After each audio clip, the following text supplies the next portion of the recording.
ವಿಶ್ವವಿದ್ಯಾಪೀಠದವರು 3 ದಿನಗಳವರೆಗೆ ಭಾರತೀಯ ಕಲಾವೈಭವವನ್ನು ಕುರಿತಂಥ ಅದ್ಧೂರಿಯಾದ ಕಾರ್ಯಕ್ರಮವನ್ನು ಆಯೋಜಿಸಿದ್ದಾರೆ.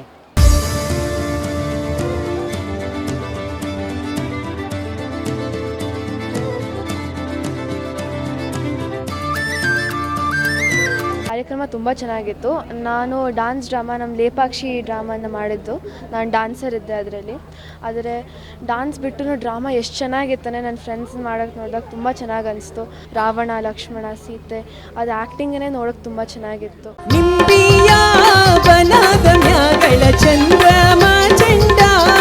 ನಮ್ಮ ದೇಶದಲ್ಲಿ ನಮಗೆ ಬೇಕಾದಷ್ಟು ಕಲೆಗಳಿದೆ, ಬೇಕಾದಷ್ಟು ಸಂಪತ್ತಿದೆ, ಬೇಕಾದಷ್ಟು ವಿಜ್ಞಾನ ಜ್ಞಾನ ಇದೆ.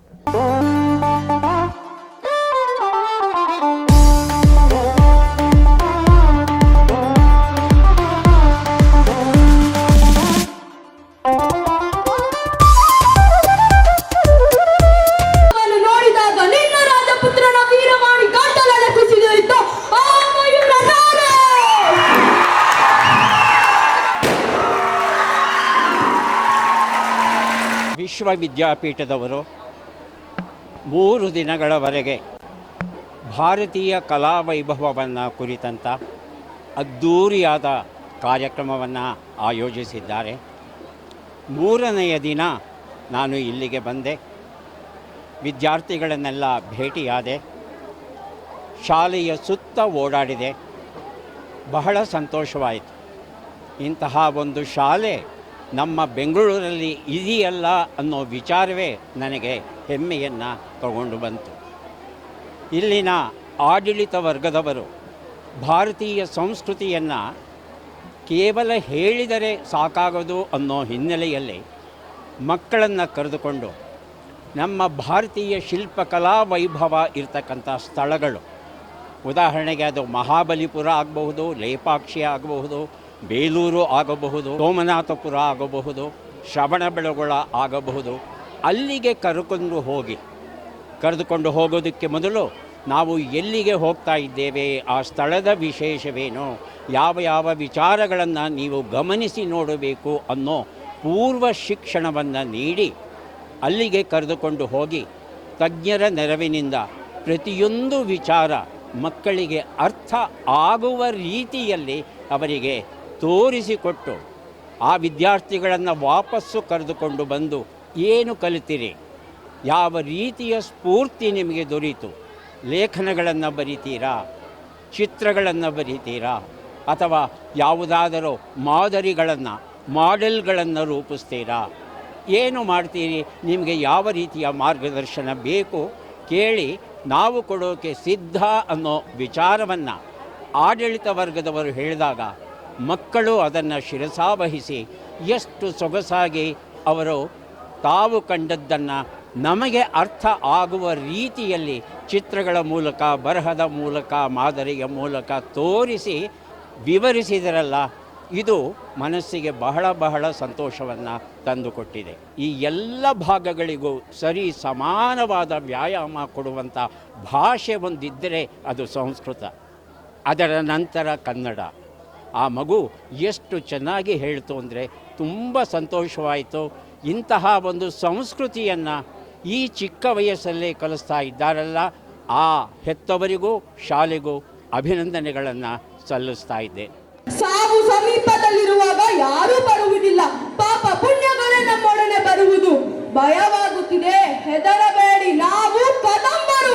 ನಮ್ಮ ದೇಶದಲ್ಲಿ ನಮಗೆ ಬೇಕಾದಷ್ಟು ಕಲೆಗಳಿದೆ, ಬೇಕಾದಷ್ಟು ಸಂಪತ್ತಿದೆ, ಬೇಕಾದಷ್ಟು ವಿಜ್ಞಾನ ಜ್ಞಾನ ಇದೆ. ಬಟ್ ಆದರೆ ಈ ಕಾಲಿನ ಮಕ್ಕಳಿಗೆ ನಾವು 24 ಗಂಟೆ ಓದಬೇಕು, ಮಾರ್ಕ್ಗಳು ತಗೋಬೇಕು, ಮುಂದಕ್ಕೆ ಇಂಜಿನಿಯರ್ ಆಗಬೇಕು, ಡಾಕ್ಟರ್ ಆಗಬೇಕು ಅಂತ ಹೇಳ್ತಾ ಇದ್ದೀವಿ ವಿನಃ ಅವ್ರಿಗೆ ನಮ್ಮ ಭಾರತೀಯ ಸಂಸ್ಕೃತಿ ಬಗ್ಗೆ ಹೇಳ್ಕೊಡ್ತಾ ಇಲ್ಲ. ಕಾರಣ ಏನು ಅಂದರೆ ಸಿಲೆಬಸ್, ಕರಿಕ್ಯುಲಮ್ ಕಂಪ್ಲೀಟ್ ಮಾಡೋಕ್ಕೆ ಟೈಮ್ ಇರಲ್ಲ ಅಂತ. ಬಟ್ ಈಗ ನಮ್ಮ ಶಾಲೆಯಲ್ಲಿ ನಾವು ಪ್ರೂವ್ ಮಾಡಿರೋದೇನು ಅಂದರೆ ಭಾರತೀಯ ಕಲಾ ವೈಭವ ಅನ್ನೋ ಪ್ರೋಗ್ರಾಮಲ್ಲಿ ಏನೇನು ಅವ್ರ ಪಾಠಗಳಲ್ಲಿ ಪುಸ್ತಕಗಳಲ್ಲಿ ಓದ್ತಾರೋ ಅವೆಲ್ಲನೂ ಅವರು ಪ್ರಾಕ್ಟಿಕಲಿ ಅವರೇ ಹೋಗಿ ಆ ಜಾಗಗಳನ್ನ ನೋಡಿ ಅಲ್ಲಿ ಎಕ್ಸ್ಪೀರಿಯೆನ್ಸ್ ಆಗಿ ಬಂದು ಇಲ್ಲಿ ಪರ್ಫಾರ್ಮೆನ್ಸ್ ಕೊಟ್ಟು ಇದನ್ನ ಕಲ್ತಿದ್ದಾರೆ. ಇದು ಬರೀ ಅವ್ರು ಮಾಡಿದ್ದೆ ಅಲ್ಲ, 3 ದಿನ ಸುಮಾರು ಗೆಸ್ಟ್ಗಳು ಬಂದು ಅವ್ರ ಜೊತೆಲೆಲ್ಲ ಹರಟೆ ಹೊಡೆದಿದ್ದಾರೆ, ಅವ್ರಿಗೆಲ್ಲ ವಿಜ್ಞಾನವನ್ನು ಹಂಚ್ಕೊಂಡಿದ್ದಾರೆ.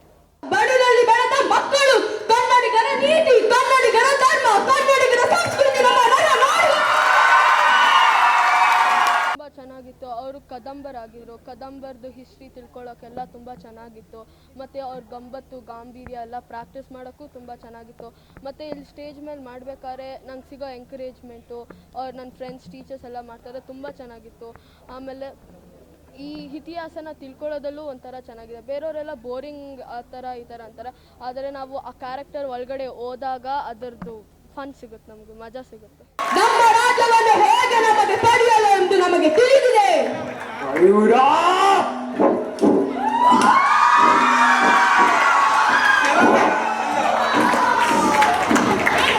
ಎಲ್ಲರೂ ಹಿಡಿಯಿರಿ ಅವನನ್ನ.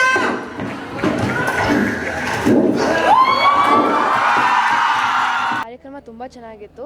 ನಾನು ಡ್ಯಾನ್ಸ್ ಡ್ರಾಮಾ ನಮ್ಮ ಲೇಪಾಕ್ಷಿ ಡ್ರಾಮನ ಮಾಡಿದ್ದು. ನಾನು ಡ್ಯಾನ್ಸರ್ ಇದ್ದೆ ಅದರಲ್ಲಿ. ಆದರೆ ಡ್ಯಾನ್ಸ್ ಬಿಟ್ಟು ಡ್ರಾಮಾ ಎಷ್ಟು ಚೆನ್ನಾಗಿತ್ತಾನೆ, ನನ್ನ ಫ್ರೆಂಡ್ಸ್ ಮಾಡೋಕ್ಕೆ ನೋಡಿದಾಗ ತುಂಬ ಚೆನ್ನಾಗಿ ಅನಿಸ್ತು. ಎಲ್ಲ ಡೀಟೇಲ್ಸ್ನೂ ಎಲ್ಲ ಚೆನ್ನಾಗಿ ತೋರಿಸಿದ್ದಾರೆ ನಮ್ಮ ಫ್ರೆಂಡ್ಸು. ರಾವಣ, ಲಕ್ಷ್ಮಣ, ಸೀತೆ, ಅದು ಆ್ಯಕ್ಟಿಂಗೇ ನೋಡೋಕ್ಕೆ ತುಂಬ ಚೆನ್ನಾಗಿತ್ತು. ಈ ಕಾರ್ಯಕ್ರಮ ತುಂಬ ಚೆನ್ನಾಗಿತ್ತು. ಈ 3 ದಿನದ ಕಾರ್ಯಕ್ರಮ ನಮ್ಗೆ ಫಸ್ಟ್ 2 ಡೇಸ್ ನಮ್ಗೆ ನೋಡೋಕ್ಕೆ ಸಿಕ್ತು. ಆದರೆ ಇವತ್ತು ನಮ್ಗೆ ತುಂಬ ನೋಡೋಕ್ಕಾಗಲಿಲ್ಲ, ಯಾಕಂದರೆ ನಮ್ಮ ಪರ್ಫಾರ್ಮೆನ್ಸ್ ಇತ್ತು. ಆದರೆ ಇನ್ನೂ ಶಬ್ದ ಕೇಳಿ ಅವ್ರ ರಿಯಾಕ್ಷನ್ ನೋಡಿ ನಮಗಿನ್ನೂ ಮೋಟಿವೇಶನ್ ಅಂತೂ ಅನಿಸ್ತು.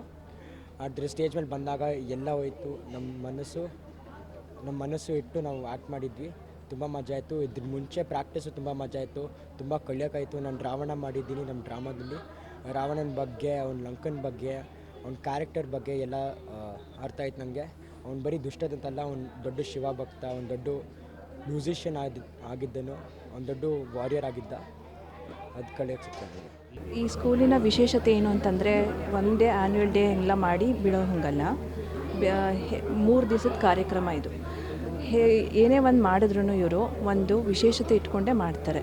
ಫಾರ್ ಎಕ್ಸಾಂಪಲ್, ಈಗ ಭಾರತೀಯ ಕಲಾ ವೈಭವ ಅಂದರೆ ಎಲ್ಲ ಹಿಸ್ಟಾರಿಕಲ್ ಪ್ಲೇಸಸ್ ಅಂದರೆ ಐತಿಹಾಸಿಕ ಸ್ಥಳಗಳಿಗೆ ಮಕ್ಕಳುಗಳನ್ನ ಒಂದೊಂದು ಮಕ್ಕಳು ಕ್ಲಾಸನ್ನು ಬೇರೆ ಬೇರೆ ಕಡೆ ಕರ್ಕೊಂಡು ಹೋಗಿ ಅಲ್ಲಿ ವಿಶೇಷತೆಗಳು ಅದ್ರ ಬಗ್ಗೆ ಎಲ್ಲ ಹೇಳಿ ಅವ್ರಿಗೆ ಅದು ಮತ್ತೆ ಬಂದು ಅದ್ರ ಬಗ್ಗೆ ಎಲ್ಲ ಬರೆದು ಅವ್ರುಗಳೆಲ್ಲ ಬರೆದಾಗ ಅವ್ರಿಗೆ ನಮ್ಮ ಐತಿಹಾಸಿಕ ಹೆಂಗಿದ್ರು, ನಮ್ಮ ರಾಜರು ಎಲ್ಲ ಹೇಗೆ ಆಳ್ತಾಯಿದ್ರು, ಆವಾಗೆಲ್ಲ ಹೇಗೆ ನಮ್ಮ ಜನಗಳೆಲ್ಲ ಹೇಗೆ ಇದ್ದರು, ಎಷ್ಟು ರಿಚ್ ಆಗಿತ್ತು ನಮ್ಮ ಕಲ್ಚರು ಅಂತೆಲ್ಲ ಗೊತ್ತುಪಡಿಸಿ ಅದೇ ಥರ ಮಾಡೆಲ್ಗಳೆಲ್ಲ ಮಾಡಿ ಮಕ್ಳ ಕೇಳೇ ಎಲ್ಲ ಹ್ಯಾಂಡ್ಮೇಡು ಬೆಸ್ಟ್ ಔಟ್ ಆಫ್ ವೇಸ್ಟ್ ಇಂದೆಲ್ಲ ಮಾಡಿಸಿ ಅವ್ರುಗಳಿಗೆ.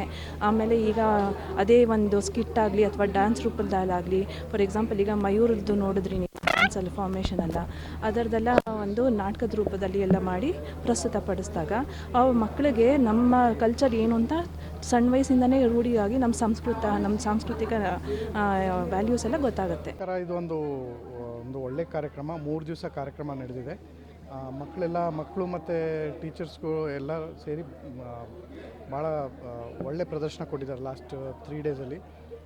ಒಳಗಡೆ ಎಲ್ಲ ಮಕ್ಕಳೆಲ್ಲ ಸೇರಿ ಮಾಡಿರೋದು ಅಂದರೆ ನಮ್ಮ ಭಾರತೀಯ ಕಲಾ ಮತ್ತು ಕಲ್ಚರ್ ಹೆರಿಟೇಜ್ ಏನಿದೆ ಅದನ್ನೆಲ್ಲ ಎಲ್ಲ ಮಕ್ಕಳು ಸೇರಿ ಎಲ್ಲ ರೀತಿಯಿಂದ ತೋರಿಸ್ಕೊಟ್ಟಿದ್ದಾರೆ. ಸೊ ಒಂದೊಂದು ಸ್ಟಾಲು ಕೂಡ ಹೋಗಿ ನೋಡಿದ್ರೆ ನಮ್ಮ ಭಾರತ ದೇಶದಲ್ಲಿ ಏನೇನು ನಡೆಯುತ್ತೆ, ನಮ್ಮ ಕಲ್ಚರ್ ಏನಿದೆ, ಎಷ್ಟು ದಿವಸದಿಂದ ನಡೀತಾ ಇದೆ ಅದೆಲ್ಲ ಇಲ್ಲಿ ಕಾಣಿಸ್ಕೊಳುತ್ತೆ. ಇವತ್ತು ಕ್ಲೋಸಿಂಗ್ ಸೆರೆಮನಿ ಅಂತೂ ಭಾಳ ಚೆನ್ನಾಗಿತ್ತು, ಭಾಳ ಅದ್ಭುತವಾಗಿತ್ತು. ಪಲ್ಲವರು ಸಾರ್ವಭೌಮರು, ಪೂರ್ವಾಪರ ಸಮುದ್ರದವರೆಗಿನ ರಾಜ್ಯದ ಒಡೆಯರು, 100 ಸಾವಂತರಿಗೆ ಕಪ್ಪ ಕಾಣಿಕೆಯನ್ನು ಒಪ್ಪಿಸಿಕೊಳ್ಳುವ ಪರಾಕ್ರಮಶಾಲಿಗಳು. ಅಂಥವರು ಒಬ್ಬ ಬೀದಿಯ ಬಿಕಾರಿಯನ್ನು ಹಿಡಿದು ದಂಡಿಸಲು ಅಸಮರ್ಥನಾದನೆಂಬ ಅಪಮಾನವೆಂದು ಬಯಸುವುದು ನಾಚಿಕೆಗಳು. ನಿನ್ನ ರಾಜಪುತ್ರನ ವೀರವಾಣಿ ಗಂಟಲಲ್ಲಿ ಕುಸಿದು ಇತ್ತು.